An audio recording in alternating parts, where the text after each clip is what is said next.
Yeah. Well, hi, you guys. Welcome to Get Real with Rick Dancer. We are really happy to have you with us tonight. We got a great show for you coming up. Um, what I've got is we have a little technical issue. So you're going to bear with us because the topic is worth hearing. And again, I'm sorry that we're late, but this is just kind of what happens.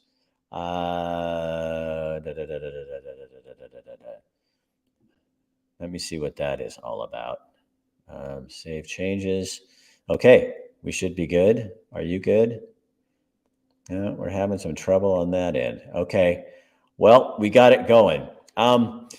So tonight, our sponsors are Chris Dental Family Dentistry, where everyone is welcome, and Dr. Bratlin and his crew are now doing dentures as well as crowns and everything else that a normal dentist does. Our other sponsor, New Leaf Hyperbarics and Wellness Center, and Matt has a Valentine's special going on that he'll be here in a little bit to talk about. And then we have Bill London for you tonight. So Bill London will be here to tell you all the great stuff going on around the world. And most of it is Oregon. So Travis, no, you just came up on my phone and you are not late. We are late. So you are perfect timing. We were just waiting for you, actually. That's how it all works. So last night we had a group on called PDX.Real. And this is a group of folks who are fighting to try to get people involved in the process of getting Portland back to where it used to be. The gentlemen that are coming on now to talk with us are doing this from a different angle. So I've got Greg Schumacher here, and his microphone's not working on his camera, so we're going to use the phone and see how that works. And then this face is familiar, Mark Thielman.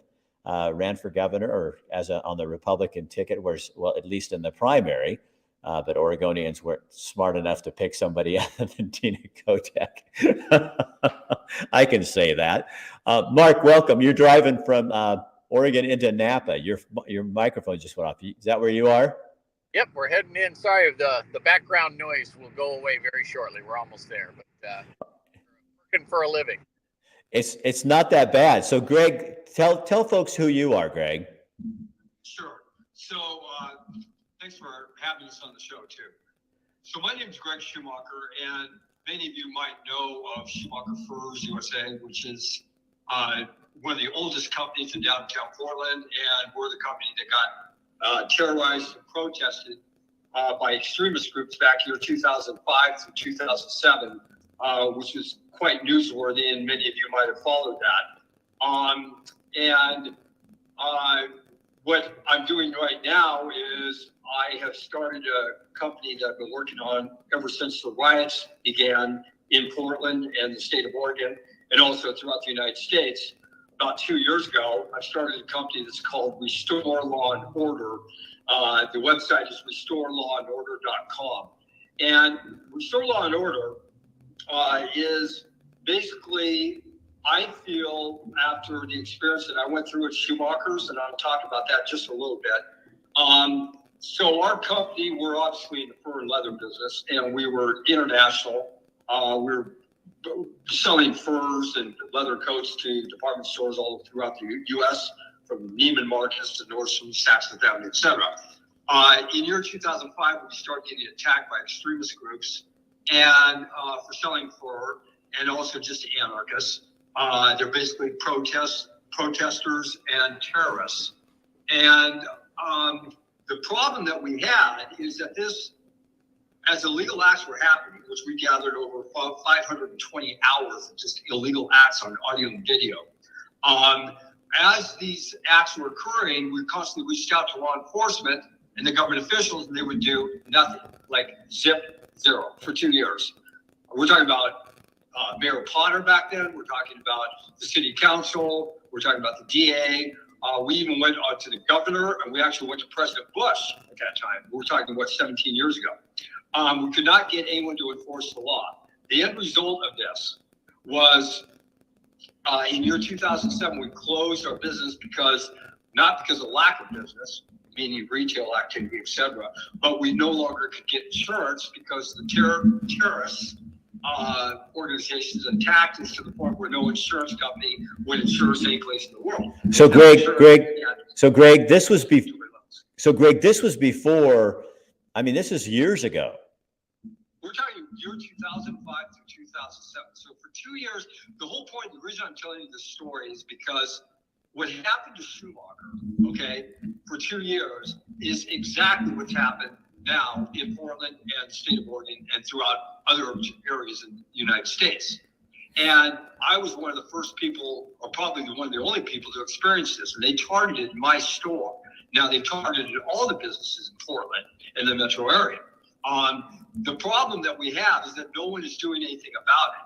Okay, I mean, our total government, all the way from Wheeler to Kate Brown to city councilman to the DA, are, in my opinion, totally corrupt. And I'm a pretty good evaluator of this because I lived and breathed this throughout a 2-year period of time. I actually went and sued the city of Portland, and I sued extremist groups and terrorists back in 2007. So when the riots started about 2 years ago, or a little over 2 years ago in Portland, I had investigators, and we started tracking all the incidences, illegal acts that were going on, which were probably the only ones in the world that have this evidence. So we have thousands and thousands of incidences where there were crimes going on, and the law enforcement did not respond to the crime. So what happened as a result of this, the violence, the riots, illegal protests, and the homelessness, those 4 categories. What happened because of this, it caused a total disruption and economic damage to businesses, citizens, and organizations in Portland and throughout Oregon and elsewhere across America. So knowing what I went through, I saw a carbon copy of what I went through coming up in Portland. So we tracked all the audio and video of all this evidence, which is thousands of incidences. And what we're doing now is I put a legal team together, civil rights and constitutional attorneys, probably the best you can get. I went all the way back to Washington, D.C. About a year and a half ago, talked to some extremely influential attorneys. They told me to hire attorneys in Oregon, which I have. It's taken a long time to get the legal team together. And what we're doing, generally speaking, is we are suing the city of Portland, we're suing the state of Oregon, and we're suing individual government officials personally. Okay, now we're doing this under the U.S. constitutional law.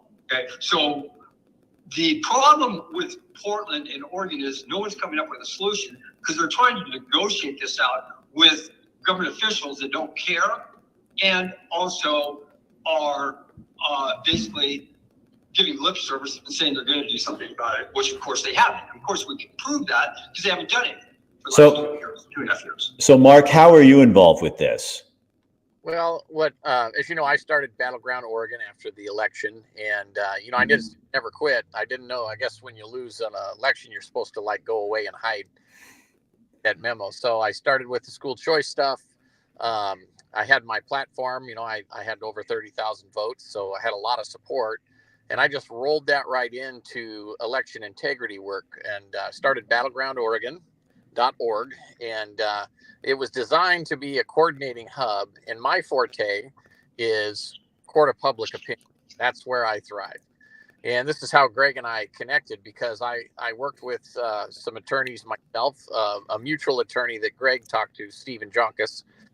Steve represents Battleground in the election integrity lawsuit. So you know how the network works, through the web. We ended up conversing with each other. Yeah. And Greg said, "Hey, how are you doing this? How is it that you're getting all this notoriety and media attention?" And I said, "Well, it's a coordinating entity. So every lawsuit in Oregon, every single election integrity lawsuit is the information runs through Battleground. So I organize conservatives." And that's what Greg and I are doing. I decided to help him and assist him. And I said, we have to, not only do you have to go out and tell your story, because it's an amazing story. I mean, it's a 100-year+ business. Right. With the assistance of the government, because, I guess wearing furs are bad. Is bad. I mean, I have leather boots on right now. Well, that's the hypocrisy of the whole thing is the same people that don't want you wearing furs are more than happy to wear leather bags, carry leather purses. Yep. But you know what? In Montana, Greg, you do really well because there are fur coats here. Now there's there's a rumor that Chinese spy balloon might be. Real briefly, the animal rights movement is about the group of people trying to eliminate animal usage regarding food. So no more steak, hamburgers, hot dogs, no more barbecues, no more clothing. That's second category. No more wool, fur, leather, etc., silk. Number 3 is entertainment. No more rodeos. No more horse racing. Circuses. They've already put the circuses out. They're putting the horse racing industry out. So Greg, this the fourth category, which is hugely important, is animal research to cure diseases for animals and humans. Okay, so every time you take your dog to the vet, remember, if they're taking a prescription drug, it was probably tested on animals to develop it. Okay, so but moving away from that, the lawsuits are about 4 things, and that's about it's about violence, riots, and it's about illegal protests and homelessness. It is not about COVID. It has nothing to do with COVID.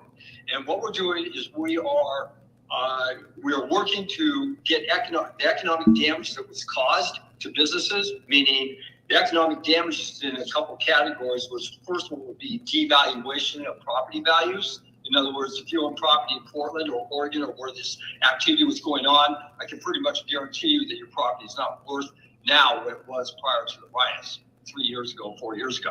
The second category is gross revenues of a business, whether you're a mom and pop shop or a large organization. You suffered economic damage through lost revenues, which equates to loss of net profits or reduced net profits.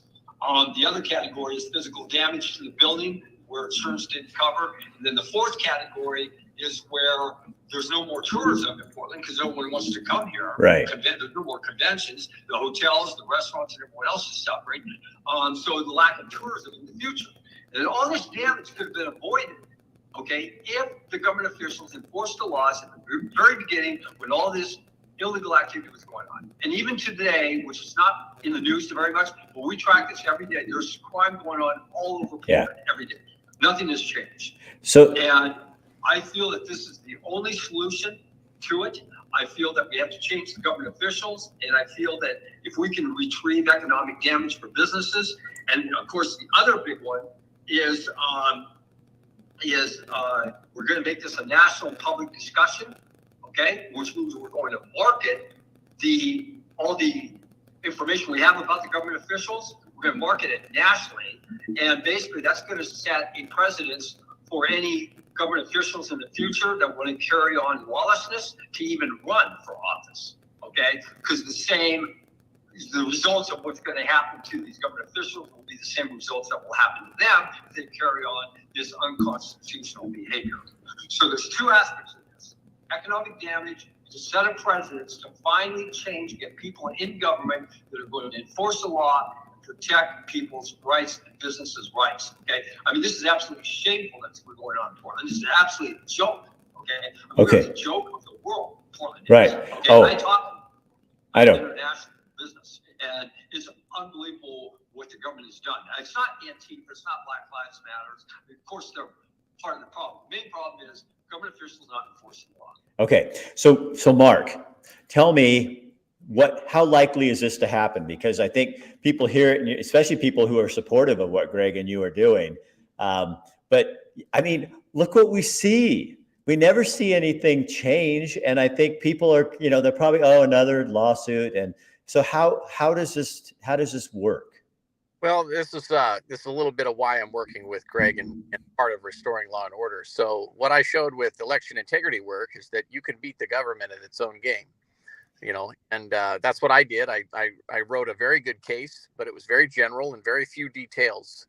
And then the government came back and gave me all of their arguments as to why the current system's so great. And I said, thank you for all that. Now I'm going to amend the case and give you the actual details. And thank you for showing me all of your arguments prior to trial. And a lot of people paid attention to that. It's been burning through the news this last couple of weeks. And people can read that case at battlegroundoregon.org. You can read the whole election integrity case. There's a lot of juicy details, and we're going to apply the same strategy with business in terms of businesses in Portland, Eugene, and other areas of the state. So what I was telling Greg is that, people who are extremely wealthy, or they have large construction companies, or they're contractors, they might be working under state contracts. And this is what we ran in, because we've talked to all kinds of businesses and business owners, business board members. I mean, you name it, we have talked to them, and everyone loves what we're doing, but they're like, well, I can't be a plaintiff because I'll lose my state contracts, or they'll start auditing my business, and because that's what this government does. So right. Oh, I know. Yeah. So what I did is I met with Greg and the legal team, and I said, well, actually, you want to take both paths. So we created the LLC. Greg did, and if you're a LLC corp, limited liability corp, people can give to the LLC directly, and it's not. We're not required to release that, or their donation, so to speak. It's truly anonymous. So you could stay anonymous. Okay. Yeah. Absolutely. Anonymity is very important in this whole thing. Excuse me, Mark, because people care about what their friends think, and also business associates. So we set this up that if you want to get involved, no one's going to know about it. And I think if you get, as far as donation, so you would donate to restorelawandorder.com. All the information is there. The other thing you can do is become a plaintiff, which is the main point of this whole thing. And this is a multi-plaintiff lawsuit. It's like a class action lawsuit. So we have many, many businesses and citizens that had economic damage involved in this, okay? And all this information, again, is at restorelawandorder.com. And the plaintiffs, I even think, are going to probably be anonymous. I can't say that for sure, but because of the nature of the case, I think a judge would probably make it so they are anonymous, simply from safety and protection. But it's not something we're going to announce if you become a plaintiff, okay? We're going to keep this a secret, but you're going to be joining hundreds of other businesses, okay? They're going to become plaintiffs. So so you're looking for anybody like who was in the state of Oregon, actually, who can show that that lack of action, or the actions of government officials, like anybody that was in charge at that time, negatively affected. I mean, honestly, I could do it. Yeah. I mean, this is really, all of us were impacted by this, and the PPP, that was like shit. That didn't do anything. That doesn't restore your business. I heard a blog about this. Somebody was talking about it. It's like, that was nothing. It was a Band-Aid. So all of us were impacted. So the more people you can get on board, the more power it has before a court. Right. Well, I'll jump in. Hang on, Greg, just a sec. So just so everyone understands that there's also a political action committee associated with the LLC, so people can give politically, because we had people on the other side of the spectrum saying, "Oh, I want people to know I'm donating to this cause." And so what's beautiful is we've got it covered on both ends. Small, large, medium donors can give in whatever fashion they want. But and the best part about this is that we're suing the individual government officials personally. That is where the rubber meets the road. That's what has never been done. And so what I was telling Greg is, look, once we file suit, you have to have a court of public opinion, which is exactly what we're doing right here on your awesome show, Rick. We're starting to spread the word saying, hey, everybody, we're coming. And we're not just going to file a lawsuit and let it work out quietly in the courts. That's the biggest mistake that a lot of conservatives and or business owners, it's not really a left or right thing. It's really this is an Oregon thing. I mean, well, as Greg points out, this has been going on for eons, and most of us just noticed it with the last couple of years, the dark years. That's what I call them. So the dark years is when we noticed it, but people like Greg have been experiencing this for a long time. So the key, so I want people to understand this, and you guys correct me if I'm wrong, but the key here is by going after each individual, that's going to scare the crap out of them, because if you win, that comes out of them. They're not covered by the state of Oregon or any government that right now, if you just sue the government, you're not going to get anything. But if you go after each individual person, plus, as Greg was saying earlier, it puts the word out. If you mess with people, you personally, because right now they all feel like they're safe because they're covered. If you personally sue them, then they realize I'm accountable for my actions. And when I make these decisions, I could be in court. And right now, what they've been doing is they've been doing whatever they want to do. I mean, again, you have to go back 17 years ago. I experienced the same thing Portland experienced the last 2 years, 17 years ago for 2 years just on my company. Right. Okay. And, you have to look at also the strategy that our lawyers are using, which there is court precedents in suing government officials. We're not the first people suing government officials personally. There's under Title 42, Section 1983 of the U.S. Constitution. So what we're doing, has nothing to do with whether you're liberal, conservative, black, white, Jewish, Catholic. It has nothing to do with that.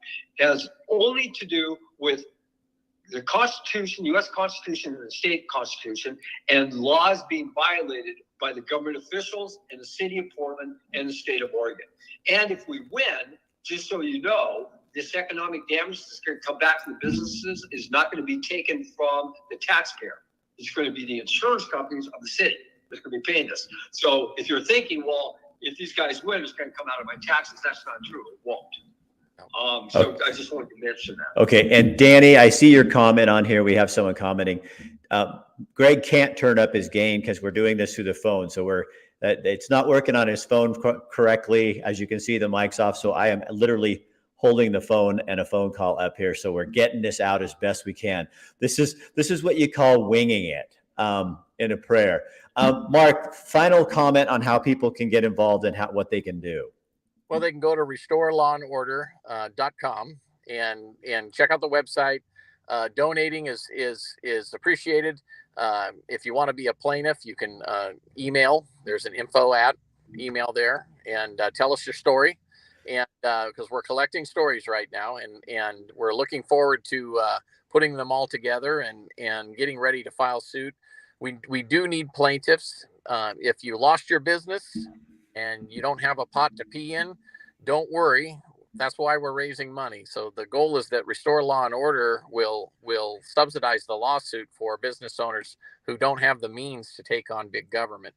And that's the plan. And then remember, there's a political action committee connected to the organization, and that's political speech. So these government officials not only will be sued, but guys like me will be out in the media making sure everybody knows what's gone on and what's being done and how the case is going. And that makes life very uncomfortable for elected officials like Ted Wheeler and Mike Schmidt down in Portland. All right, gentlemen. Greg, I'm sorry the technology didn't quite work on your end because it would have been nice to have your voice real loud and clear, but I think people are getting the idea of what's going on here as well. Okay. And Mark, thank you for being here and joining us. It's nice to see you doing well. And the after campaign thing is kind of nice.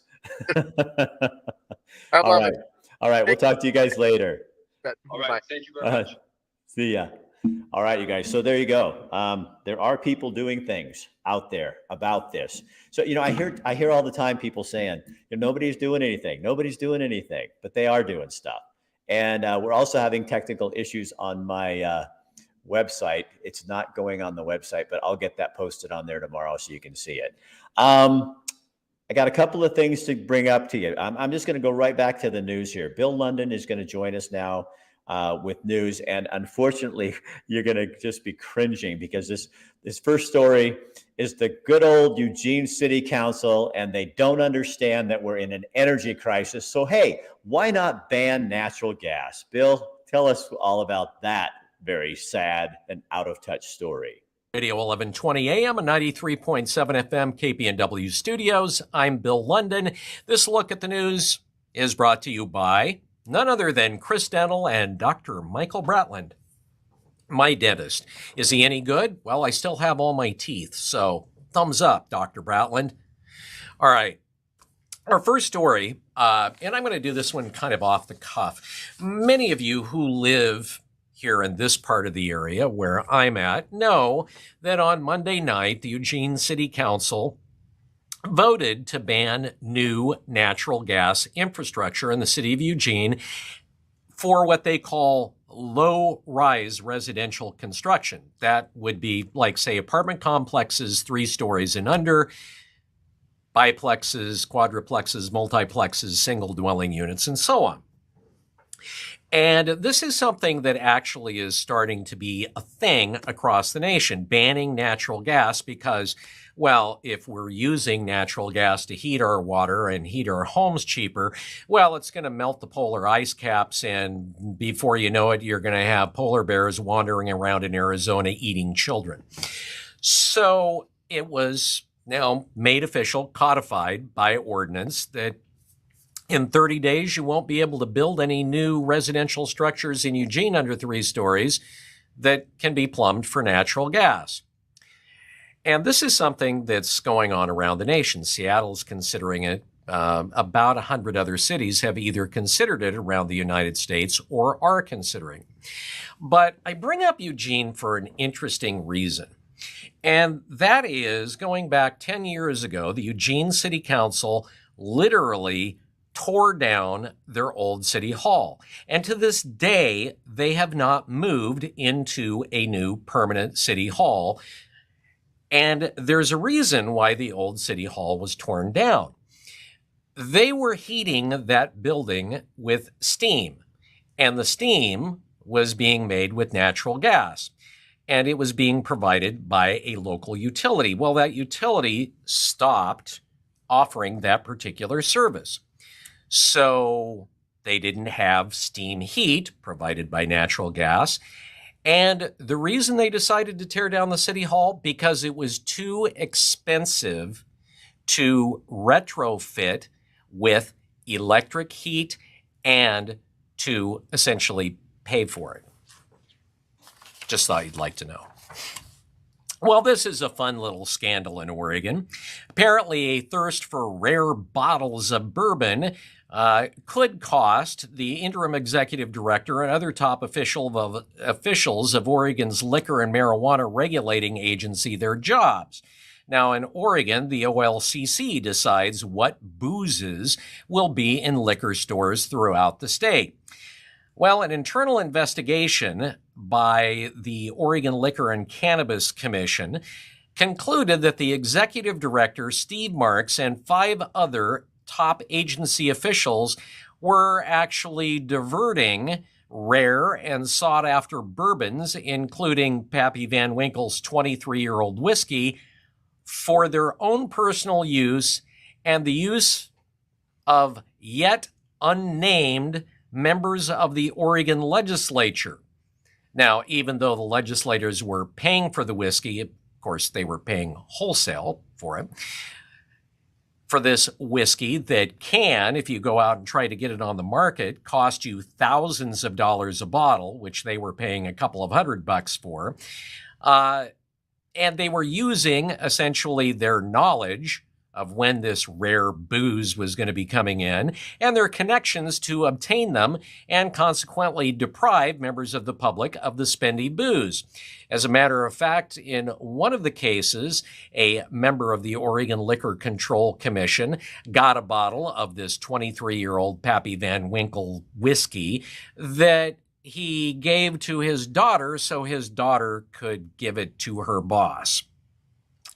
And the problem with that is that it violates Oregon statutes, including one that prohibits public officials from using confidential information for personal gain.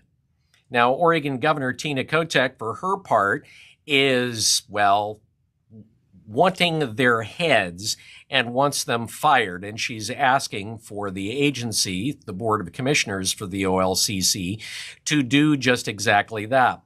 Entertainingly, in responses to questions from the investigator,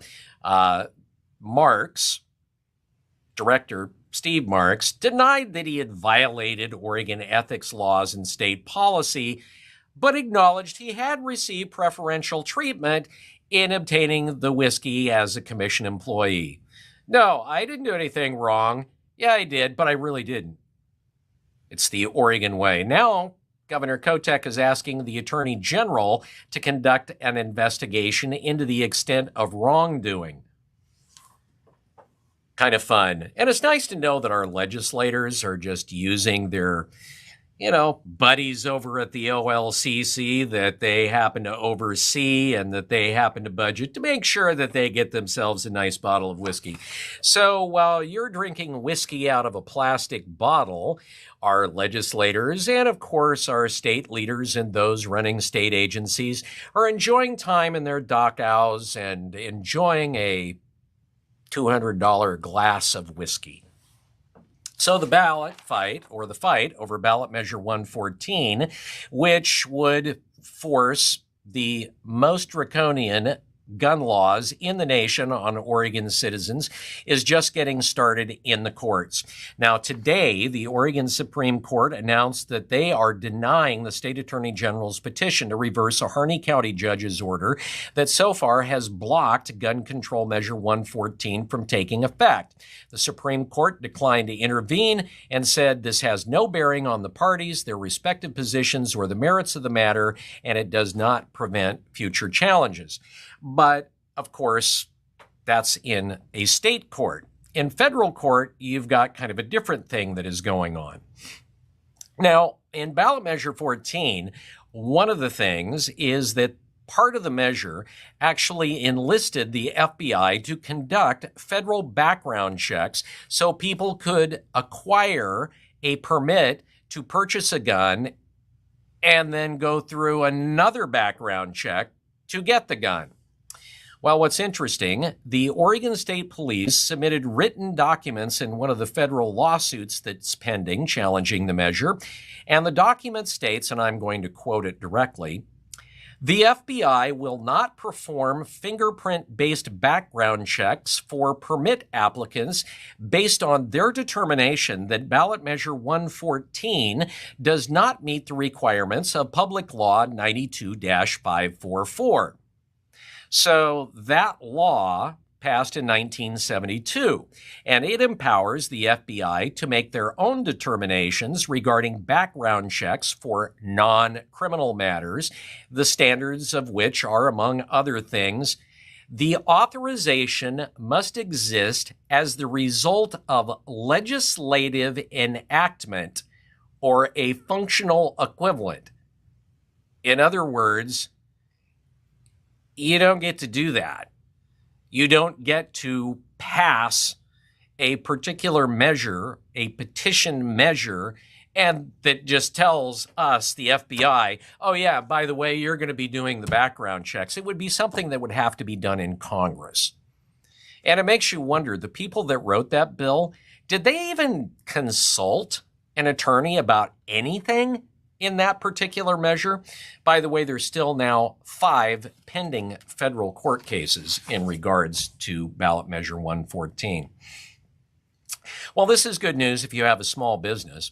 The House Committee on Revenue in Oregon is hearing House Bill 2433 on the corporate activities tax.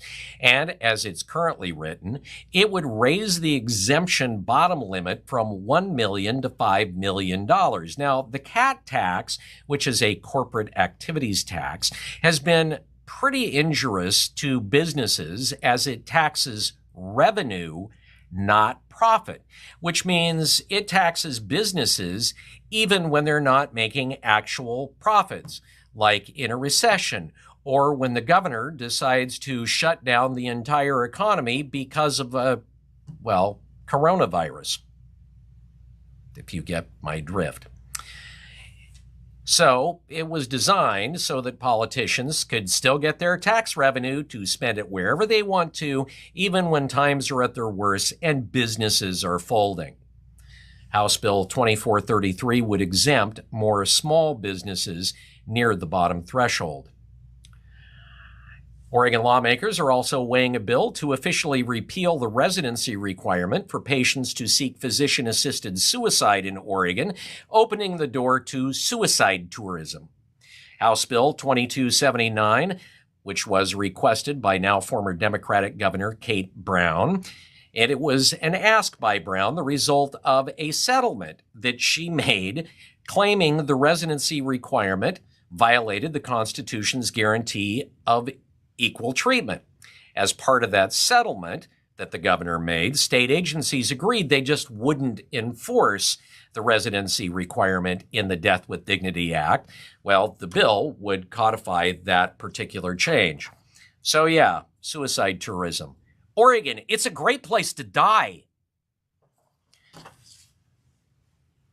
And finally, and this is another story that I really like, and I'm going to do this one off the cuff. It was announced on Monday that an appeals court judge has given the go-ahead for a new lithium mine in Nevada. Now, this is considered to be the largest deposit of lithium in the entire United States, and it's a little south of the Oregon border.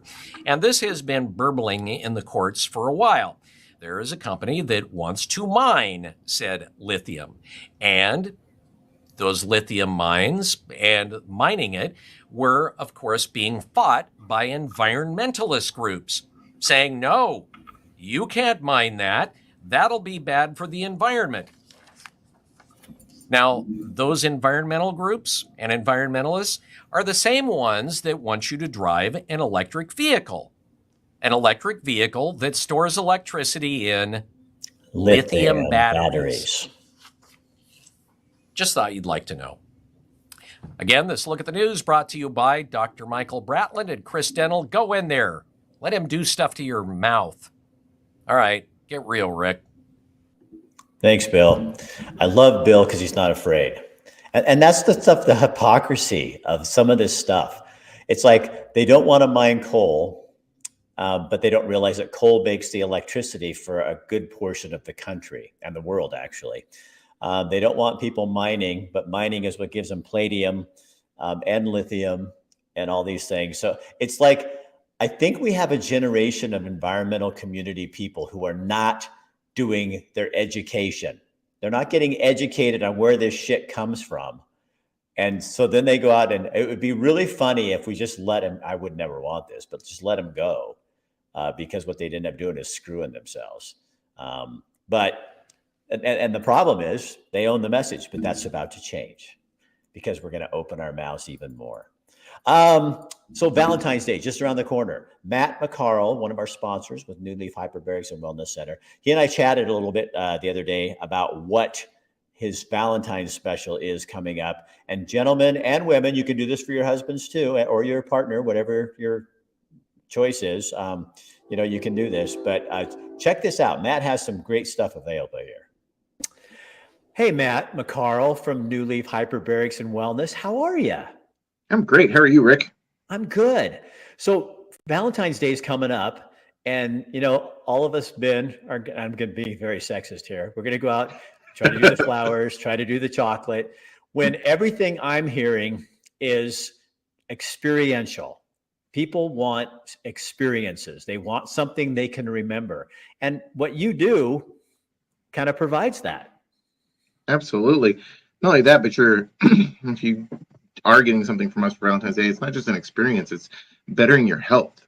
So what's a best pack or gift you could get somebody than helping them with their health so that you guys can be together longer and happier? I know, you think about the last few years, and health really has risen to the top of, somebody wrote, health is your wealth. And it really is more valuable than money. And if we don't take care of ourselves with hyperbarics, oxygen, light therapy, massage, all those things that get our body in tune, we're really doing ourselves a disfavor. Right. Absolutely. So what are you guys doing for Valentine's Day then over there at the, I was going to get air for Valentine's Day, but that doesn't sound real sexy, does it? Well, we're doing this really cool thing similar to what we did last year. We're calling it our Valentine's Day BOGO. So for hyperbarics, you can buy one hyperbarics and get your second one at 40% off. A massage, same, buy one, get one at 40% off. Or if you would like to experience the magic power bed, which is that light bed that we have, you can buy two of those and get a third one for free, which is pretty awesome.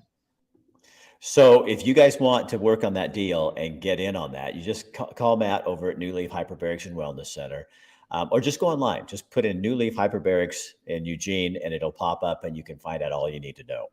Our other sponsor is Chris Dental Family Dentistry. And the other day I sat down and talked with one of the hygienists over there. She's really smart. And I learned something really cool. I mean, I know this sounds kind of funny, but I've been brushing my teeth the wrong way and I've had a whole different attitude and I'm doing a much better job thanks to this. And joining me now is Liz Maxon. She's a dental hygienist for Dr. Bratlin at Chris Dental Family Dentistry and Denture Center. What are the 3 top issues you see that we could easily stop doing that would help with our dental hygiene? Most of the time we brush too quickly. So I would say not brushing long enough, but brushing too fast is probably the number one issue I see, because when we brush too fast, we don't really have enough time. The brush doesn't have enough time to get in there and clean all of those surfaces really well. I like to tell patients that it should almost be kind of relaxing. It's almost like a meditative thing. You know, we should really be slowing down, taking our time, starting on one side and very slowly working our way to the other side. And stay tuned. We will have 2 and 3 later. And as the month goes on, when I get time to put them together. That's our show tonight. Sorry, it was a little rocky. Sometimes that's how things happen. You can't always have perfect technology. But I'm just glad it got on.